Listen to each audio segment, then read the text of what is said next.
Okay. Hi, Dr. Lafrance. Welcome to the Explorer Poet podcast. Oh, hi. It's just Adele. That was actually going to be my next question. Do you prefer the doctor or just Adele is fine? Sounds like Adele is Uh, fine. it's my preference, actually. Just working towards reducing the experience of hierarchy between, Right. yeah, in healthcare settings, there's a reason for the title so that the patient knows who the person is, that's responsible for their care. But outside of that, I'm trying to support an evolution of how we think about titles. Yeah. That's interesting. That's actually a topic worth diving into. But there are so many other things that I would love to chat with you about. So Mhm. just coming from your website, it says you're a clinical psychologist, a research scientist, an author. You're the co-developer of emotion-focused treatment modalities, including emotion-focused family therapy. And then Mhm. on top of all this, you're also a psychedelics researcher with focus on ayahuasca, MDMA, psilocybin, and ketamine. And so just probably my first question from the very beginning Am I a is workaholic? well, yeah, in a sense, yeah. The question is why? Like, why are you so?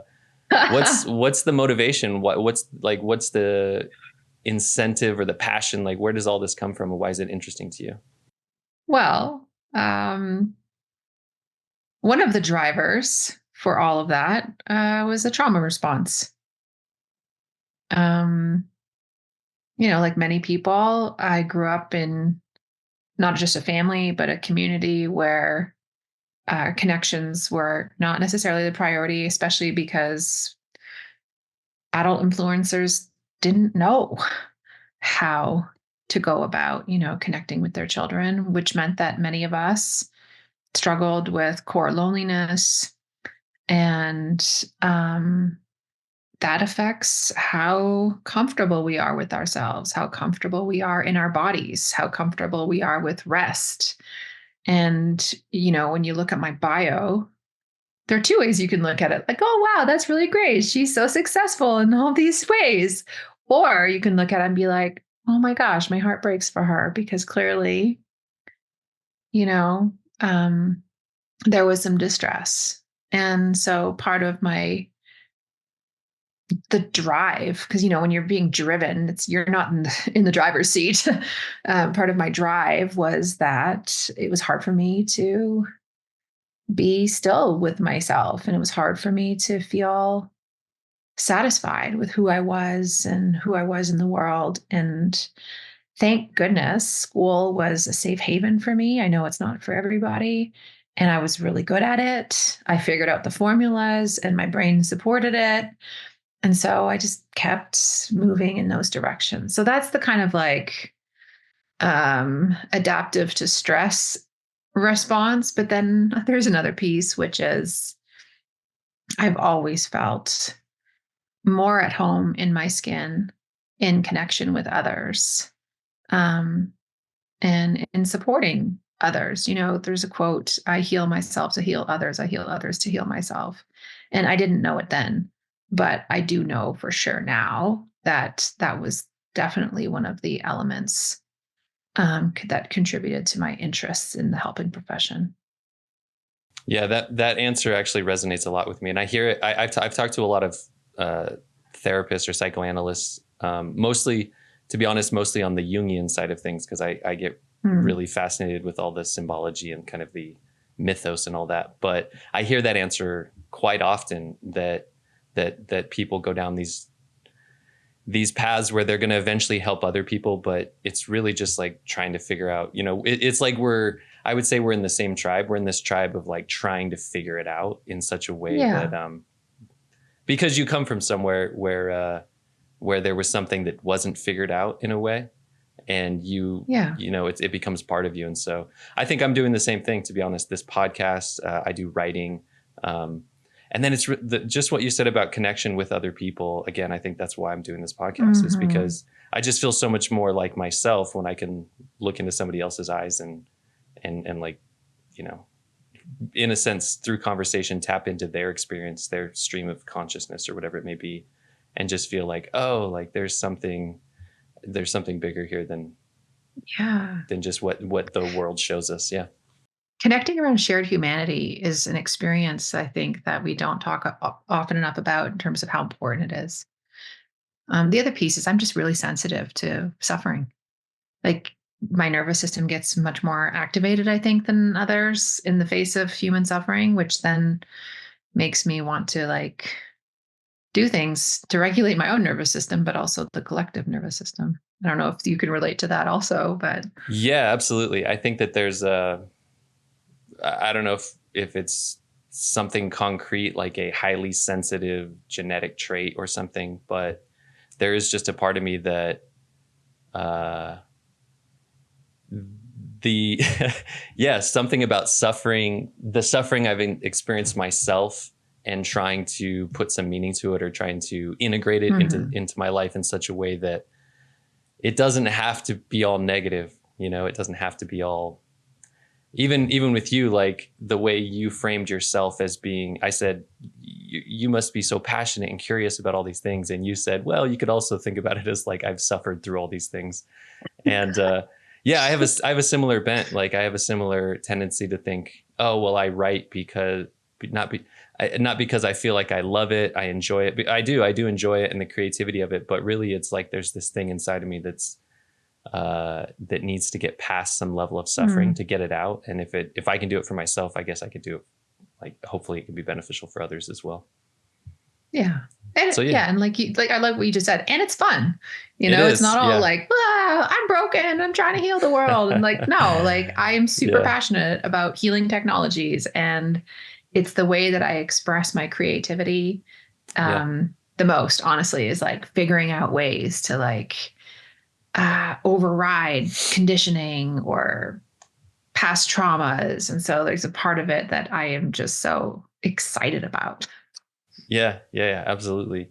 And it's interesting because I would look at somebody like you from an outside perspective. This is the first time we've talked in person. And so I guess we're both overshares. We just jumped right into it and feel open.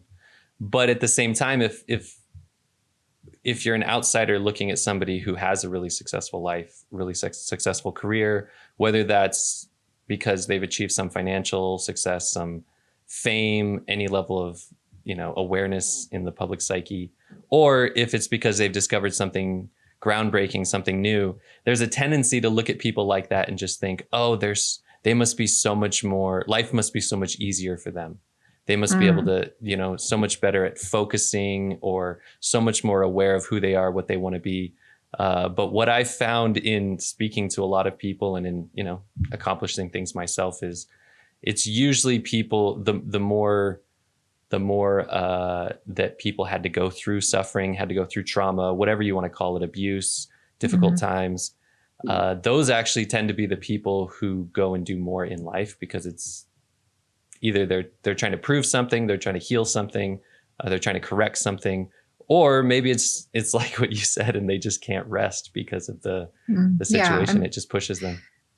I think for me, like the work I was doing with parents was also really influenced by my own feelings of helplessness as a psychologist, working with so many parents over the years whose children were struggling in different ways and all kinds of ways to help them, coming from psychology. But there were so many times where I felt like, oh, I got nothing.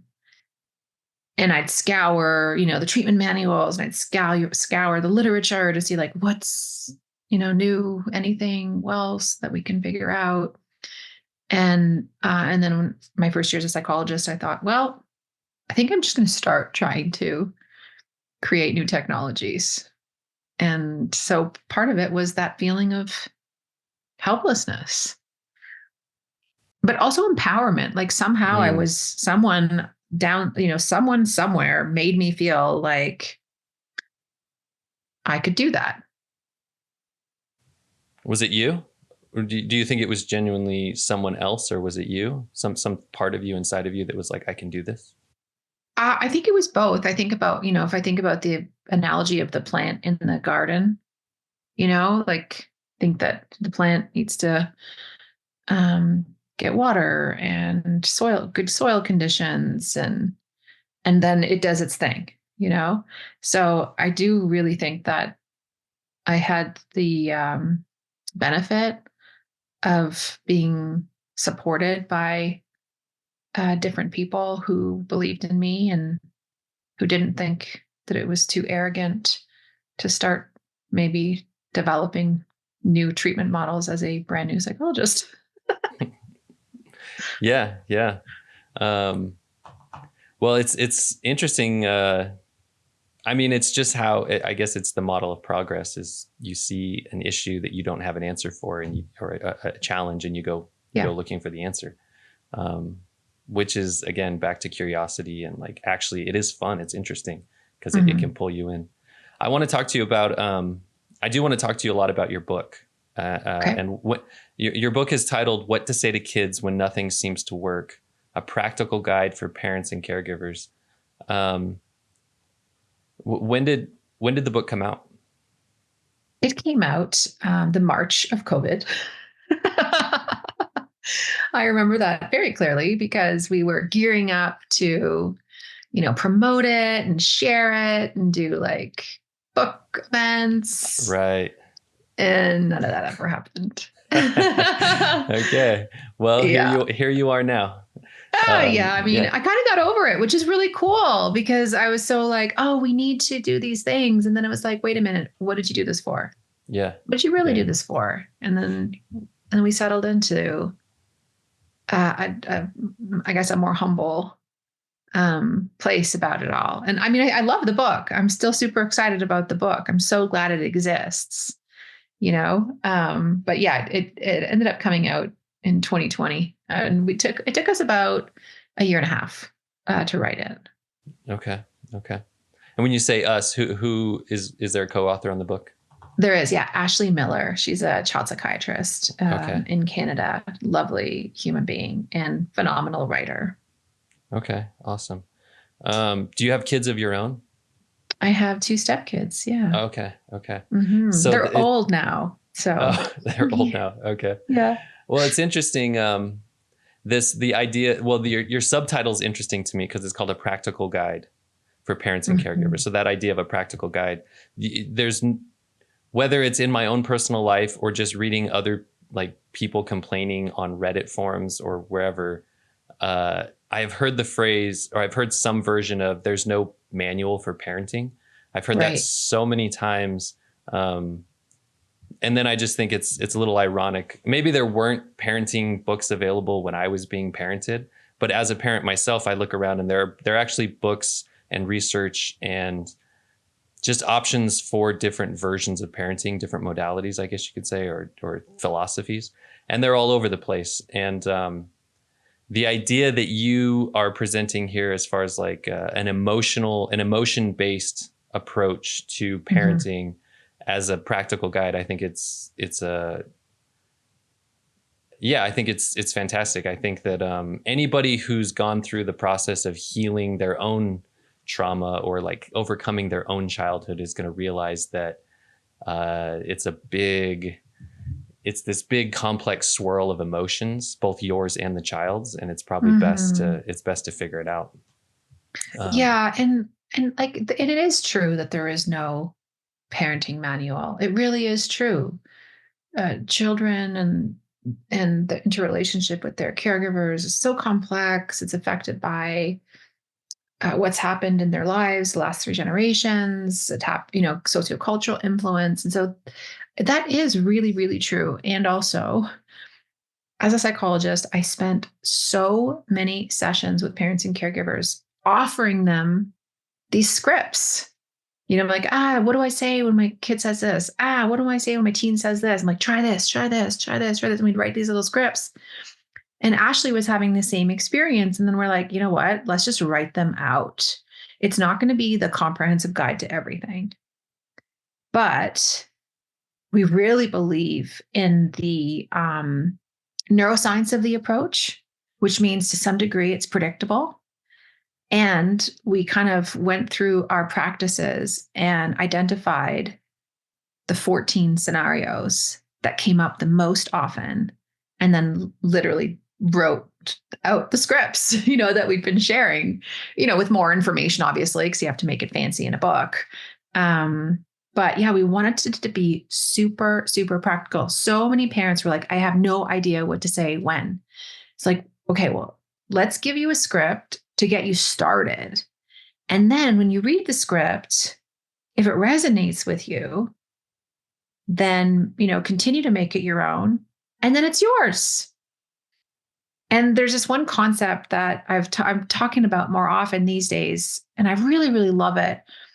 These kinds of books and resources, where you're like teaching parents and caregivers, like what to say, what to do. I had this experience with an indigenous healer who helped me to reframe it. Like, you're not teaching parents or caregivers how to be there for their children. You're helping them to remember. And knowing that,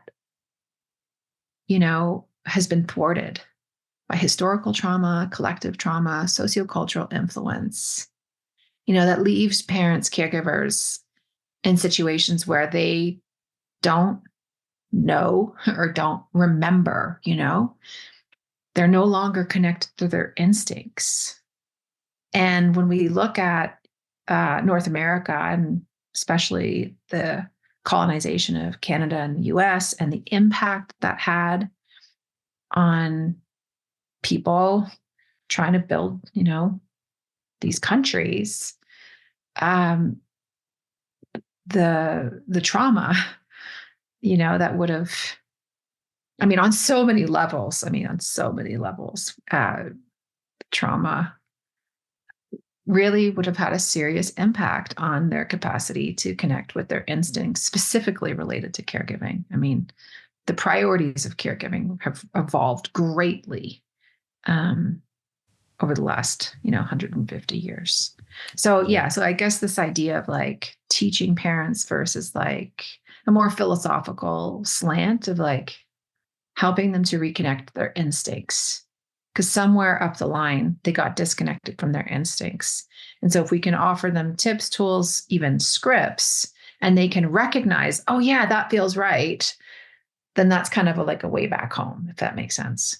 Yeah, absolutely. I think a lot of what you just said makes sense. The history of trauma, trying to put ourselves in the shoes of people who came before.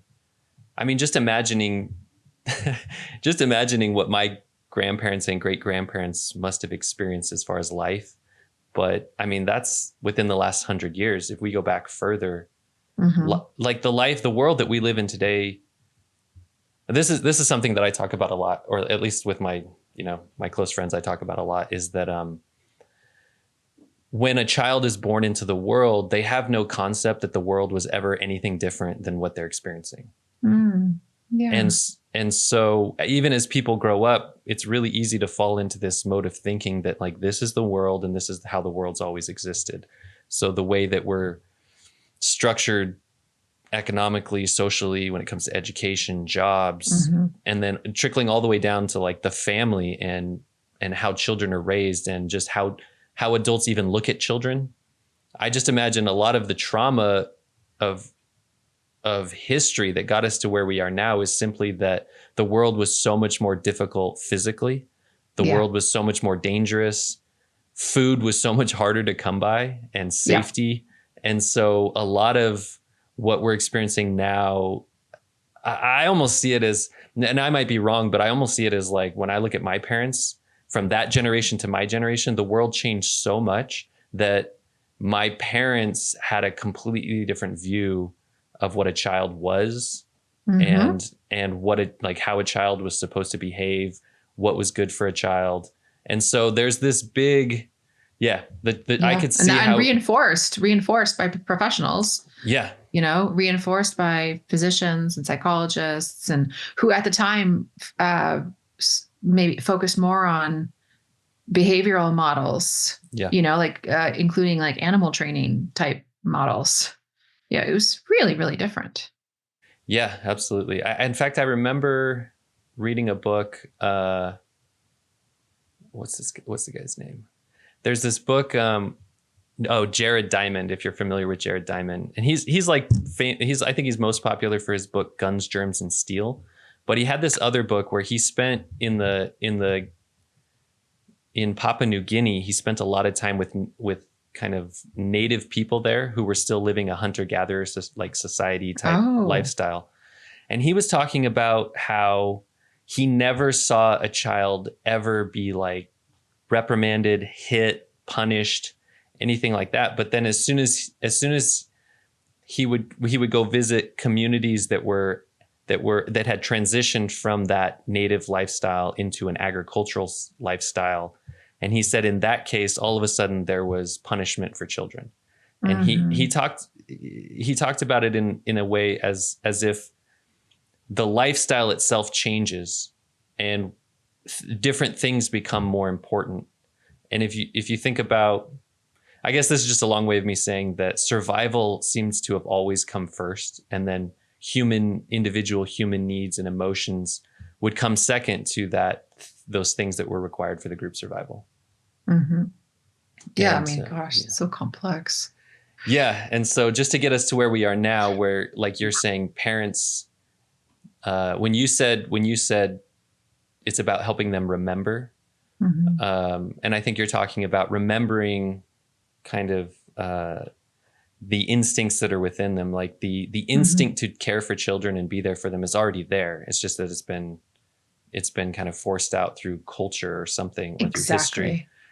But at the same time, it's almost as if parents need to remember what it was like to be a child in the first place, so that you can empathize, and you can kind of, the instinct is almost to see, and correct me if I'm wrong, because I'm just spouting now, but I want to get your opinion on this, or your thoughts.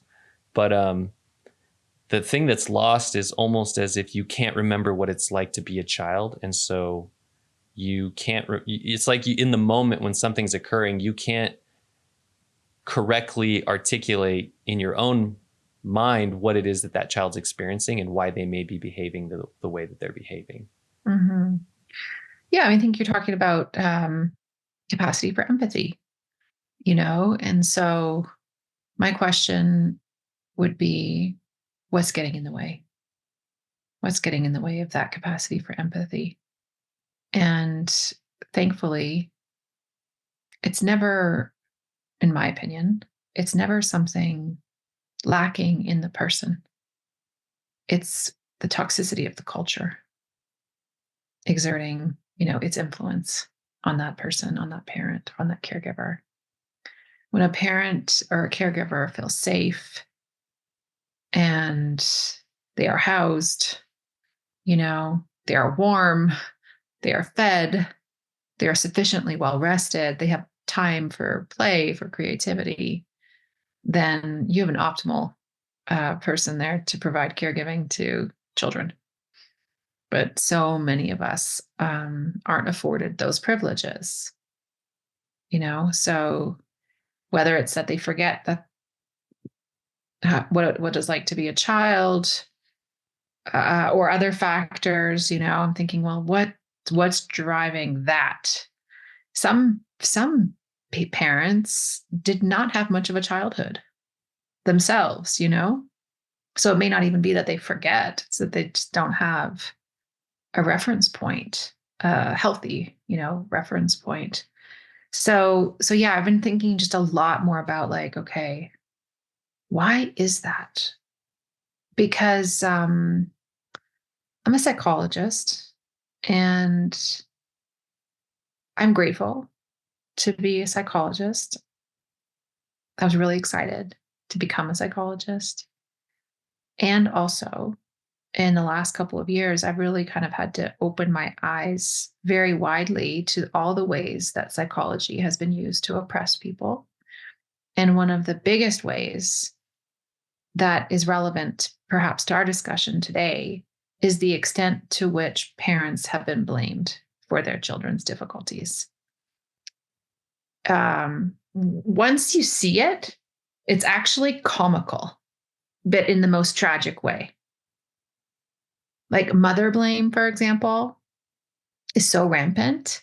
If you go on Amazon and you click mother blame in your search bar, you'll find a baby onesie that says blame my mother. And people find that funny. But could you imagine if you replace the word mother with any other oppressed group? It wouldn't be so funny, you know? And that's how I want us to think about these things.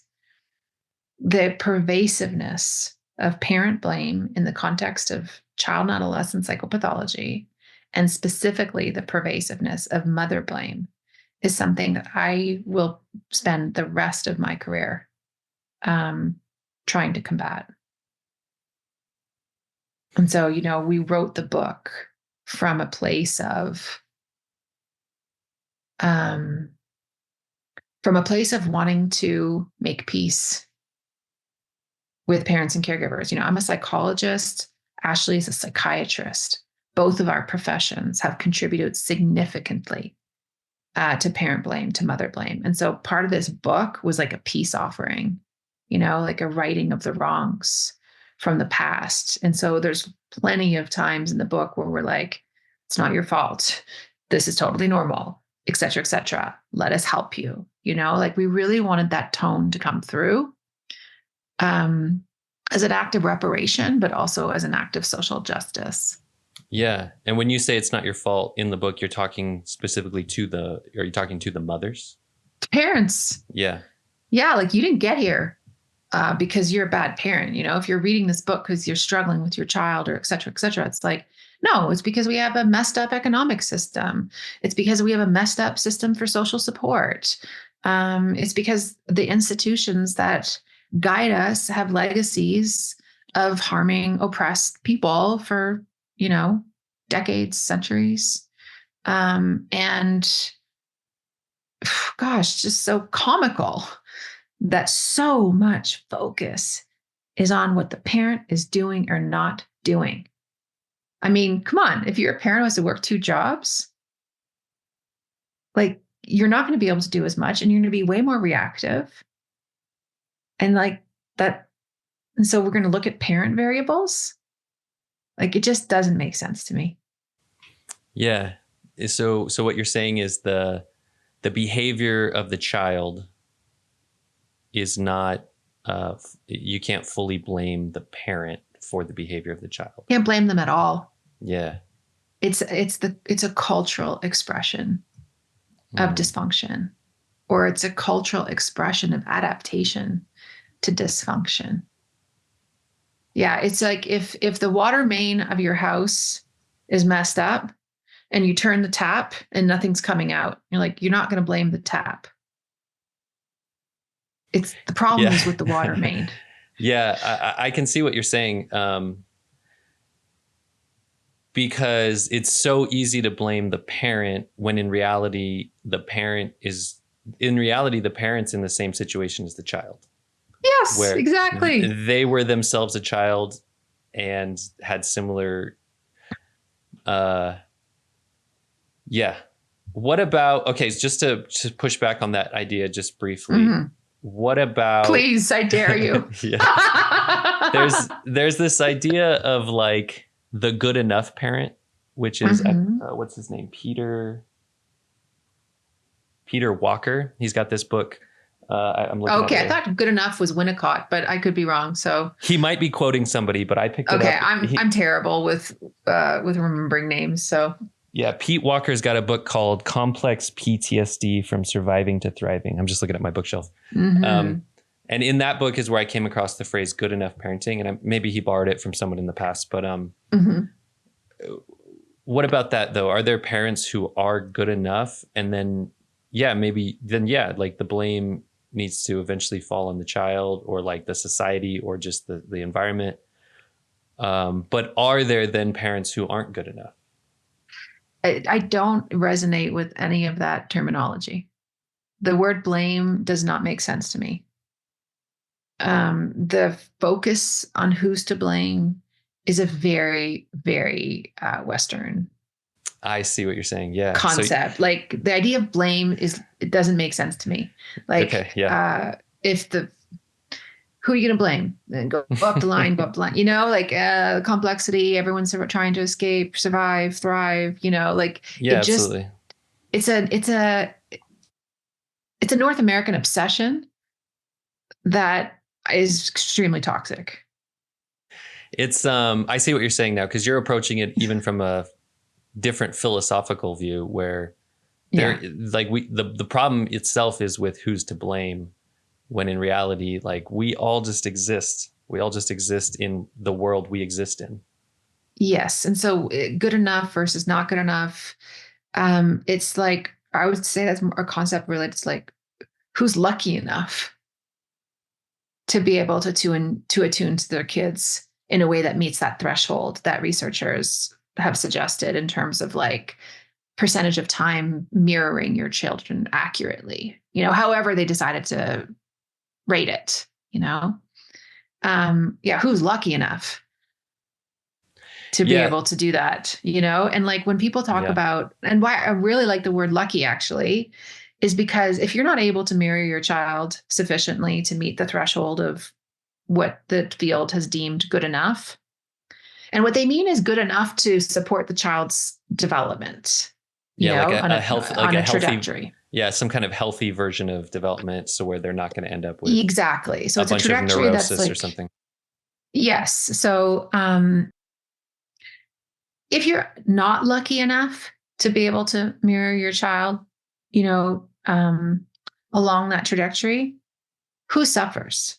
The child suffers, but the parent suffers so much. Like there is research to show that when a parent witnesses their child suffering, it activates the brain in a way that like nothing else does. And whether they need to then have defenses to protect themselves from it because they have their own narratives of self-blame that they've integrated from our toxic culture is secondary. But when parents aren't able to be there for their kids in the ways they need, want, and deserve, I actually mean that both the parent and the child need, want, and deserve. So it's a tragedy on both sides. So I kind of like reframing it in terms of like who's lucky enough to be able to do that. Yeah, it's interesting. I struggle with this question a lot because I come from a background where I really struggle with the environment that was created and the way that things were approached. Mm-hmm. And so I do struggle with it. I still struggle with relationships with my parents and members of my family, because even today there's like an unwillingness to address it. Yes. But at the same time, I have this conviction that I've come to have to develop on my own, where I think it's the same as what you're saying is, uh, as a child that grew up in a household, I behaved like a child for a really long time because I blamed somebody else. But when I finally got to the point where I was like, okay, I'm done blaming, then all of a sudden, if you're not willing to blame the world, then there's only one person you can blame. And I think that at some level, when you become old enough, assuming you're lucky enough, because I've heard like a definition of privilege as being someone who can overcome their difficulties, or like someone who can overcome their trauma. And it seems to me like once you get to a certain point of overcoming your trauma or healing or something, you have to acknowledge that you can't blame anybody else anymore. And you have to accept that going forward, the outcome of your life and who you are and how you feel and how you behave, that's your responsibility. It's not on anybody I else. mean, I'm sorry, I disagree. Okay. Well, no, I want you to disagree, because I want to hear, yeah, I want to hear your response to that. Well, from my understanding of the development of primitive narratives of self-blame, they come first, and then the blaming of others is a defensive response to that primitive narrative of self-blame.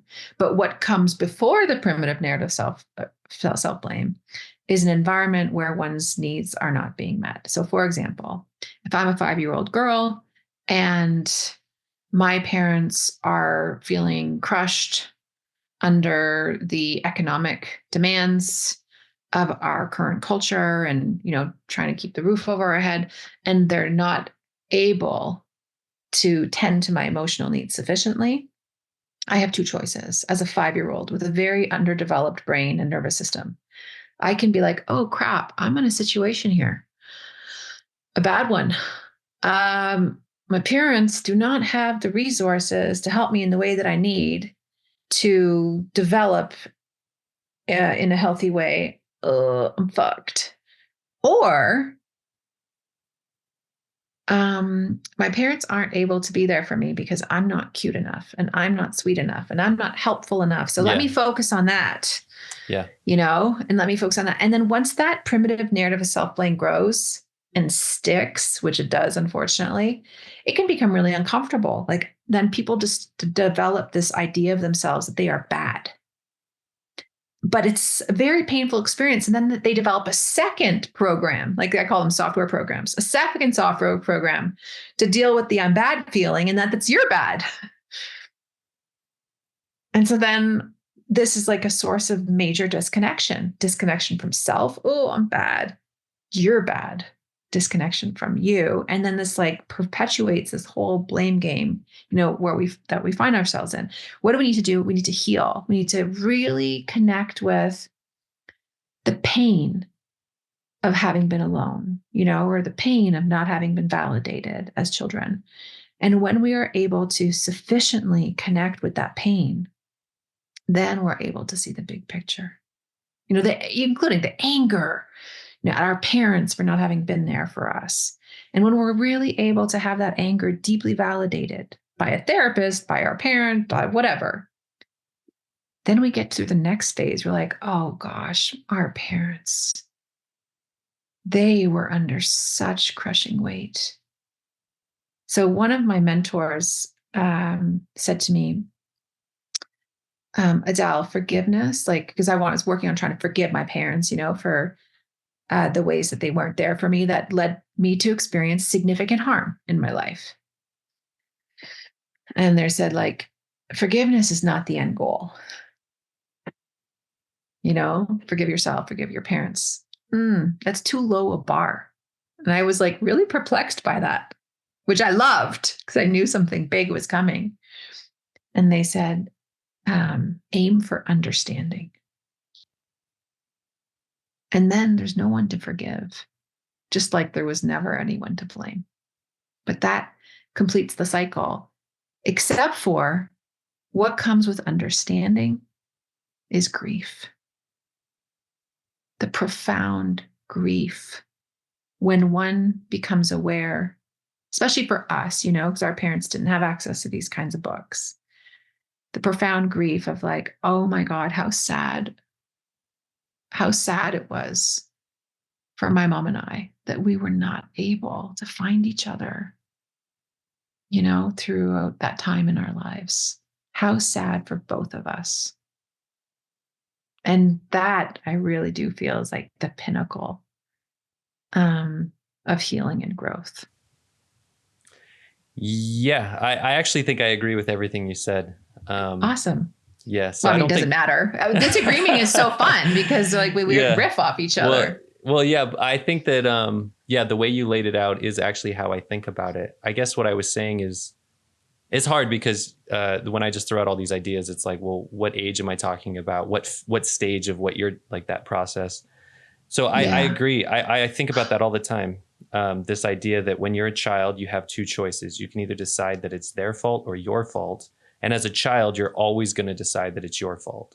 And so I definitely, meaning that you're oh, I'm not good enough. I'm not lovable enough, because that's far more easy to accept than my parents can't care for me. You realize, oh, the environment I'm in isn't safe. No. That's not acceptable. I can't, as a child, you can't accept that. Yeah. And so you have to accept, oh, it's me. And so, yeah, I think that I agree 100%. You go through this phase though, or these stages, because when you get older, some people, they do eventually push back on that idea that it's me. And then you're right, the blame shifts to the parents or the environment. I think what I'm talking about as far as taking responsibility is getting to that point where you said understanding is followed by grief.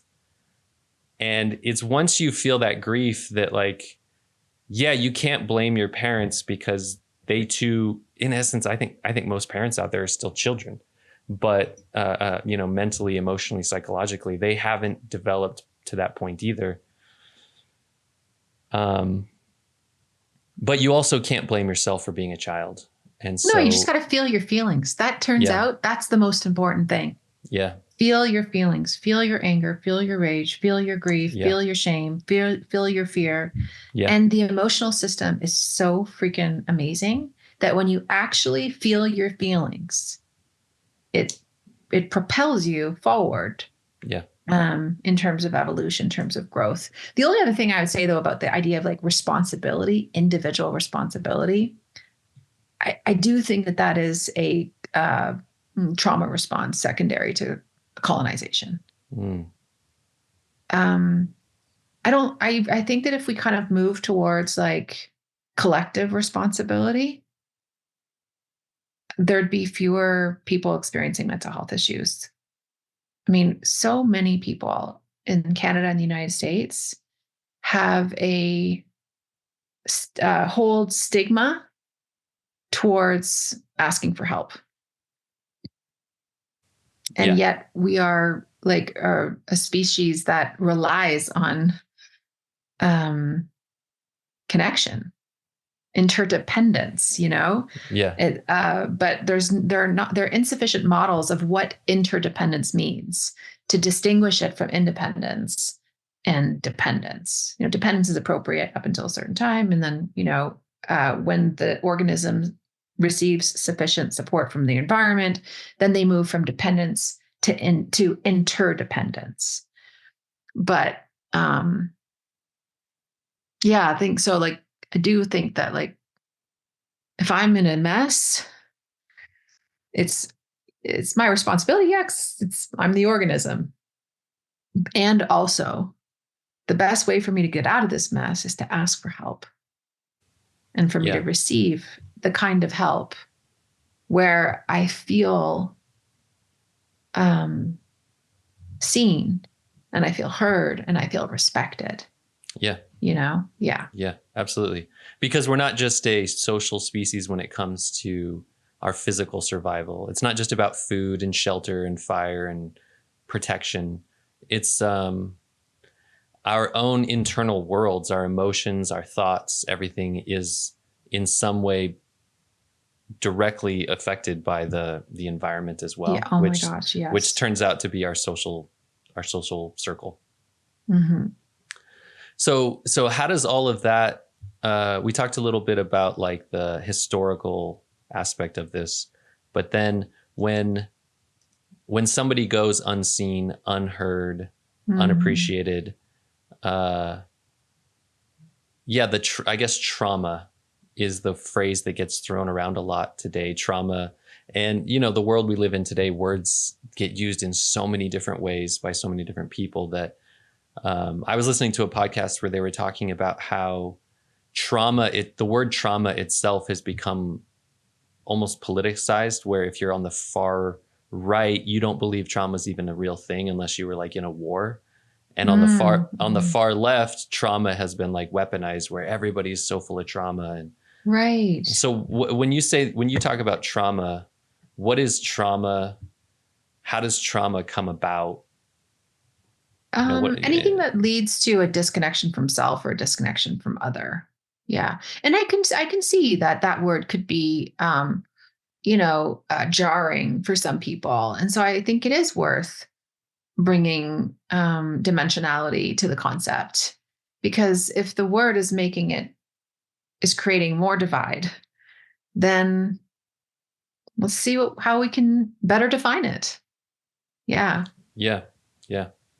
So disconnection from self, disconnection from instinct, from emotion, disconnection from self-love, but also disconnection from other people, disconnection from nature.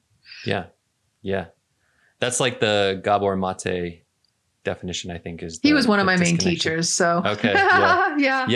yeah. He's been a big influence on me. He's like helped me out a lot because of, I guess I suffered from a lot of disconnection, but, yeah, you become disconnected from like your feelings, or your emotions, Mhm. your own body, all of that. I mean, for example, like how many people don't eat when they're hungry? How many people don't drink when they're thirsty? I did this little experiment where once a day I set random alarms, and each time the alarm wrote, "What does your body need right now?" Almost every time for the 2-week period that I did this experiment, I was thirsty. Now I can understand why people would be like, "You're going to tell me that trauma relates to lack of thirst?" Like, yeah, it's hard to reconcile those concepts, and so like I'm not going to die on that hill. But something happened that makes it so that I don't prioritize. I don't even hear, you know, I don't listen to, I don't prioritize some of my body's basic physiological signals, so that to me, that's a disconnection that Yeah. causes problems.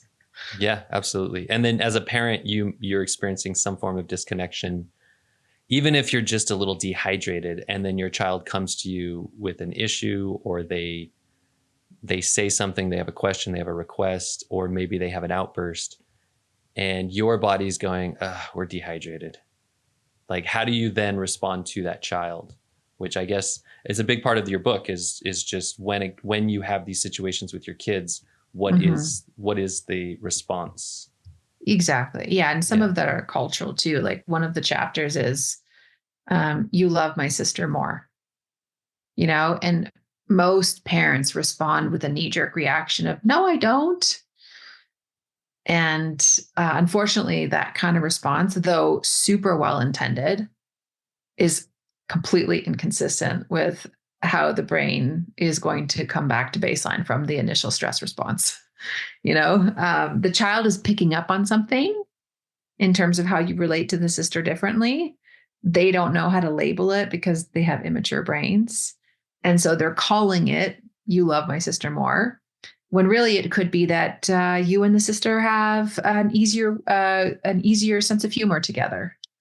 Or maybe the sister has some unique needs that make it so that you're spending more time, and the 8-year-old doesn't know how to make sense of that. So it calls it, you love my sister more. Anyways, so it's like, so exactly like when we're under stress, what do we say? But also, when we're faced with some of these experiences and we've been culturally conditioned to respond in ways that are not necessarily helpful, we were hoping that those chapters could lend a hand.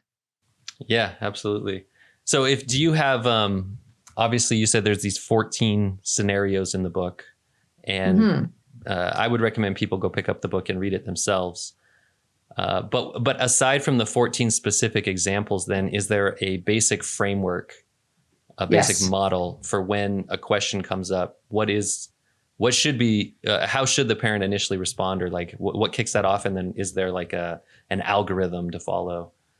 Exactly. For Since we're sure. all Yes. No, there software. Yeah. is. Yeah. I'd love to Exactly. hear a There's a little bit. step 1, there's a step 2, there's a step 3. In fact, chapter 2 is called the roadmap. And let me just turn to it here. And we cover them all right there. So let's use that example of you love my sister more. The first step, and not in the moment, but the first step in like starting to work differently. Has this happened to you? You keep smiling. No, So it's a funny one to me. It hasn't happened to me. okay. I have a different example where my daughter came to me recently. I've got a 9-year-old, and she said to me, "Dad, I feel like I connect better with you than with mom." And so it's phrased a little Mm. differently, but it's like the reason I keep laughing is because this phrase, you love my sister more than me.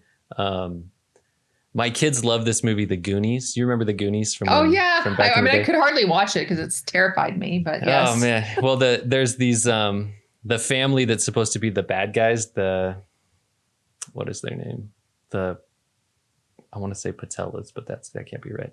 Anyways, the one of the brothers, one of these, like, they're kind of these like they sound like they're from the back east, like New Jersey or New York or something. And one of the brothers says to the mom, "Oh, you always take his side." And then she goes, "That's right." And then she slaps him across the face. Anyways, yeah, sorry, I didn't mean to sidetrack you there. No, But, it's great. Yeah. Yes. Like we could use that one. You always take his side. Yeah.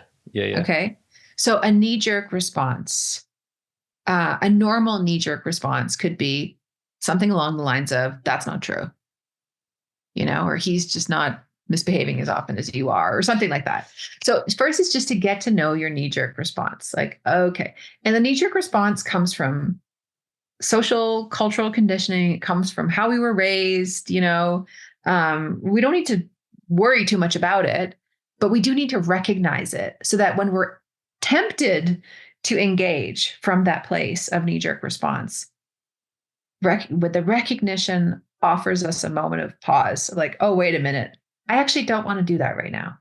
I want to pivot. So that's step one. The next one is, I want to make sure I say it in order. Oh, so that's the pre. Step one is building a bridge. And you can sometimes use what we call emotional translator for that, to try to kind of figure out what might be going on for the child. So imagining like what might be, driving this child to say, "You're harder on me." Is that the example that I started with? I can't remember. Yeah, the idea of like you're harder on me, or you like them more, you get along with them more. Yeah, you love them the better. Goonie. What was the Goonie sentence though? You always take his side. Yeah, you always take his side. There you go. So once you kind of like put yourself in their shoes, this can take 10 seconds. It could take 5 seconds. It can take a minute. Doesn't matter. Put it into words like, yes, I can imagine why you would feel that way, because you and I have been going at it more often recently. And because we don't agree on this issue. And because you saw me give your brother, or tell your brother that he could go out and stay out longer. So you're kind of putting possibilities into words. That step is massive in terms of what it does for the brain, even if you're not 100% right. You're talking about the brain of the child? The brain of the child. Yeah. I mean, it also helps to regulate the adult brain. What it might sound like from an outside perspective is that knee-jerk reaction is like a desire to quickly dissolve the problem, or like come back to a baseline, like to just something came up and you want to get back to status quo as quickly as possible. And so the knee-jerk reaction is going to get you there. Well, no. The knee-jerk reaction is like an attempt to get there, but it doesn't get there. That's what I mean. Yeah. Okay. But, yes. But then the other response that you're giving, you're basically looking at them and going, why do they think that? And then it actually sounds like you are agreeing with them in a sense, because what you're saying is, oh yeah, okay, well, we have had some disagreements lately, and I have been spending, and in a way, it's almost as if you're validating the very thing that they just said. That is what we're doing. Validating, not necessarily agreeing. So it would be like, I could see why you'd feel that way. Because. And we suggest 3 because statements. And so it's more of the like, I could see. And then the next step is getting practical. And that's where you would offer some emotional reassurance, or even some information like about the situation. So if I use like a kid who's feeling sad, I could understand why you'd feel sad about missing out on that party, because you really wanted to go, and because you know that your friends are going to be there, and because they might be talking about it at school on Monday and you might feel left out again there. Why don't I give you a big hug and let's plan something that you and I can do together, that could be fun. We could even try to think about what you might share if they do talk about it at school and you have nothing to add. So the first step is that validation using 3 because statements. And then it's like emotional support, practical support, which many parents know how to do quite well. It's just that they miss that first part. It's not really something that we've kind of spent a lot of time on culturally. So when they can do that first part, it's so fascinating. Those 3 little because statements create a cascade in the brain where calming neurochemicals are released and help tone down the limbic system, the emotional center of the brain, so that the whole brain and body, the child's brain and body becomes calmer, which then means when you offer the emotional support or even the practical support, they're better able to hear it. They're better able to participate, and they're better able to be guided by you. Yeah. Yeah, the word guided makes a lot of sense, because I was trying to think of what the right word would be, and then you said guided, because what you're essentially doing is you're going into the space where they are. What are their thoughts? What are their feelings? Mm-hmm. Mm-hmm. You're helping them to see like, oh, what you're thinking and feeling actually does make sense. You're not crazy. You're not wrong. Yes. And so, yeah, you get this calming sensation in the emotions, the body, but also you are now at a point in the thought process with the child where, as an adult, you can guide them out. Whereas exactly. Yes. If you just want to tell them they're wrong, then they're like, oh, the child is literally going to think, oh, they're just not listening. Mm-hmm. They're not hearing what I have to say. And so they're against me. Yeah. Yeah, exactly. And so I love that analogy. Like, you go into the dark cave and then you lead them out. So like, if we go back to "you love my sister more" thing, I can understand why you'd feel that way, because we have been spending more time together lately, and we've been laughing a lot about the whole googly eye thing. And because, you and I haven't had as much special time together, but I want you to know, I love you so much. It's infinite. And so why don't we look at the calendar and set a time where it's just you and me? If you think about how different that is from, "Don't be silly, I love you both equally," or "I'd love you as much as I loved her if you didn't give me as much trouble," that's a playful one. But if you think about that example that I provided, like, the brain loves that. And the child will be able to hear, understand, and also believe when you say, "I love you so much," and it's infinite. It helps them to also contextualize their experience. Like, oh, I was looking at this in a very one-dimensional way because I'm a little young person with an underdeveloped brain. But wow, that helps me to see the nuance of what's going on.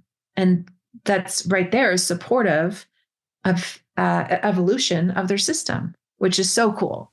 So, I mean, I love the book so much because of that. Because I'm like, you don't understand what these because statements can do, people. Like, they're really, really powerful.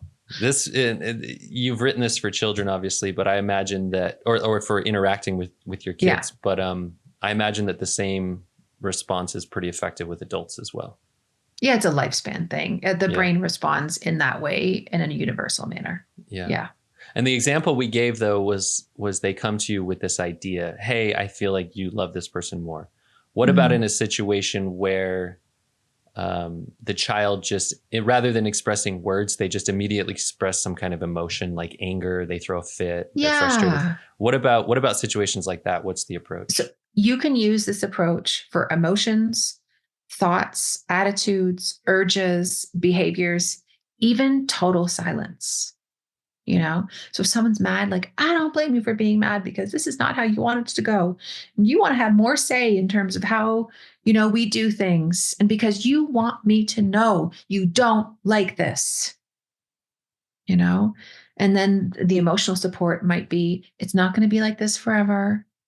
I'm sorry that it's hurting you. But you do have to put away the electronics right now. And let me help you with that. We can make it into a game, whatever, So yeah, you can use that very same structure with all of those presentations, in children and teens. Now, if you're using it with teens, you just have to vary the language, because sadly, by the time you're a teenager, you rarely use emotion words because you've already been conditioned away from them.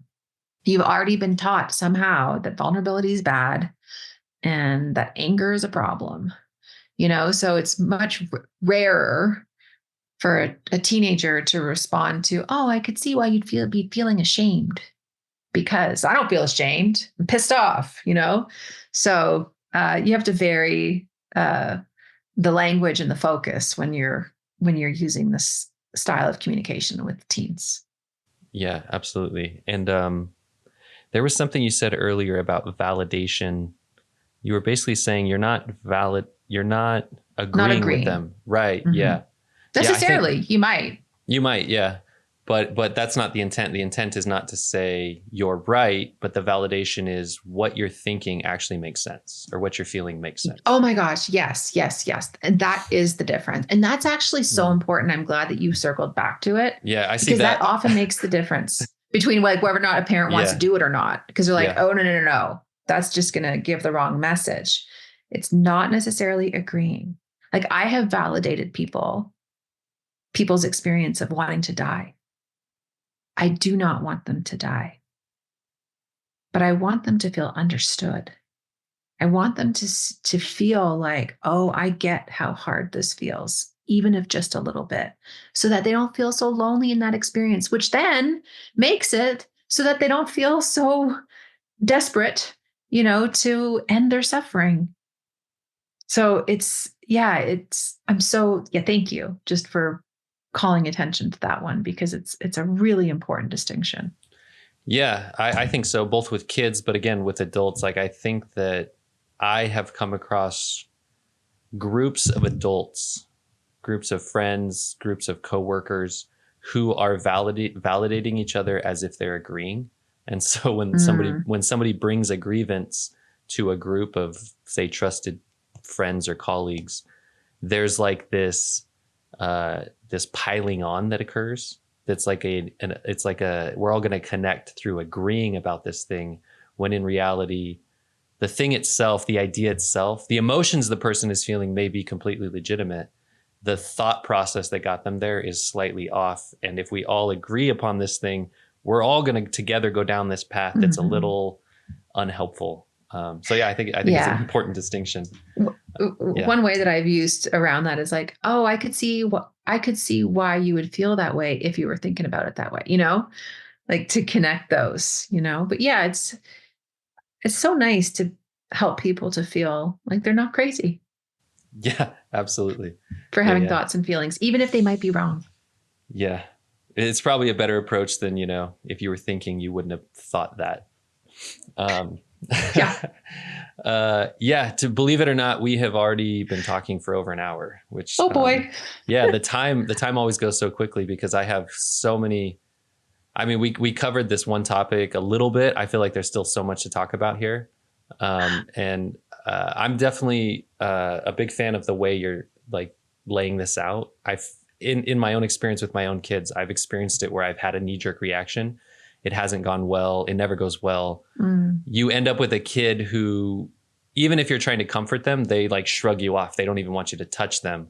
But when you just trust. That's right. Yeah. And then when you just let them express themselves, even if it's tears, even if it's loud, let them express themselves, walk through this process or a similar process with them.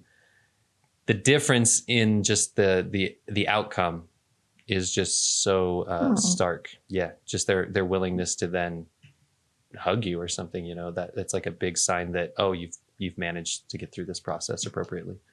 Well, your kids are lucky. Well, even for myself, it's like a constant learning experience, but yeah, I feel like, everything you're doing, again, is fascinating to me. And I appreciate people who are, it might've been a lot of suffering for you, but I appreciate the restlessness and the willingness to go out and explore, and bring back, this is the modern version, I think, of our psychological heroes and our cultural heroes. These people who will go out, put themselves in situations that may be vulnerable, may be difficult. You have to relive some of your own, some of your own bullshit. And then you get to come back as like this hero with a boon for society. And I appreciate it. And so thanks for doing all that you're doing, but also thanks for taking the time to chat with me. And I would love to do it again sometime. Gosh. Likewise. Thank you. And thanks to everyone who's listening, like for your interest in this, because it really does make a difference to support these cultural shifts. Yeah. Thanks. Yeah. And it's just you can feel it in your own life, the slight improvements as you approach things in a more empathetic way, I would say. Mm-hmm. Mhm. Okay, Adele, if people want to learn more about what you're doing, they want to find your Mhm. research, your books, Mhm. other podcasts that you're on, where can people find you? Where should they go? My website is probably the best place to go. So www.dradelelafrance.com. And my books are there, many podcasts, interviews, and um, other links are there. Yeah, that's probably the best place. Yeah. Okay, awesome. Well, thanks again. I had a great time and I appreciate it.